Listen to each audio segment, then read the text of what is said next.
Udutshulwe kwabulawa owesilisa obegade izinsiza zokusebenza kwenkampani yakhe umgwaqo eBarlito engeminye yemigwaqo eyabhidlika ngesikhathi sezikhukhula.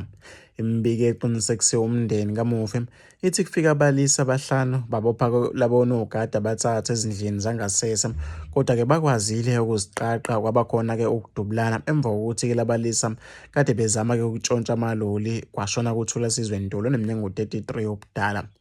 Ongumnikazi wenkampani Sihle Buthelezi uthi-ke akakungabazi ukuthi lesi sigameko sihlobene nombango wamathenda njengoba-ke lo mgwaqo ungaphansi-ke kwe-SANRAL. Wathi-ke bavula icala esiteshini samaphoyisa asothongathi. Lezi ndaba zisumsindo ey'nkundleni zokuxhumana, abantu abaningi bephawula-ke bebeka imibono yabo ehlukahlukene.